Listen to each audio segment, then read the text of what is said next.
দেশ গড়তে শিক্ষাকে সবচেয়ে বেশি গুরুত্ব দিচ্ছে সরকার, আর এতে প্রাধান্য দেওয়া হচ্ছে কারিগরি ও সৃজনশীল লেখাপড়াকে। সকালে রাজধানী মোহাম্মদপুর শারীরিক শিক্ষা কলেজে এক অনুষ্ঠানে এসব কথা জানান শিক্ষামন্ত্রী এহসানুল হক মিলন। সৃজনশীল লেখাপড়াকে লক্ষ্য রেখে কারিকুলাম তৈরি করা হচ্ছে জানিয়ে শিক্ষামন্ত্রী বলেন, ২০২৮ সালে নতুন সিলেবাস ও কারিকুলামের শিক্ষার্থীরা বই পাবে। এছাড়া ষষ্ঠ শ্রেণী থেকে কারিগরি শিক্ষা অন্তর্ভুক্ত করা হচ্ছে। বলেন, টার্সিয়ারি এডুকেশনে কারিগরি শিক্ষাকে সবচেয়ে বেশি গুরুত্ব দেওয়া হচ্ছে। আগামী ২০ জুলাইয়ের মধ্যেই এইচএসসির ফল প্রকাশের চেষ্টা চলছে জানিয়ে মন্ত্রী বলেন, এতে বিশ্ববিদ্যালয়ের ভর্তি পরীক্ষায় শিক্ষার্থীদের বিলম্বে পড়তে হবে না। সারা দেশে আরও বেশ কিছু পলিটেকনিক ইনস্টিটিউটের কাজ ২ বছরের মধ্যে শেষ হবে বলেও জানান মন্ত্রী। বলেন, দক্ষ মানব সম্পদ উন্নয়নে কাজ করে যাচ্ছে সরকার, যা কারিগরি শিক্ষাকে বাদ দিয়ে সম্ভব নয়।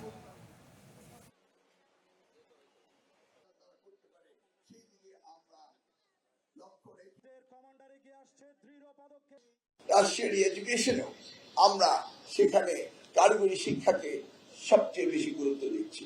কারিগরি শিক্ষার উন্নয়নের জন্য এই পর্যন্ত ৫৩টি পলিটেকনিক ইনস্টিটিউট হয়েছে এবং আমাদের পরিকল্পনা রয়েছে আগামী ১ বছরের মধ্যে বাকি ২৩টিকে সমাপ্ত করা।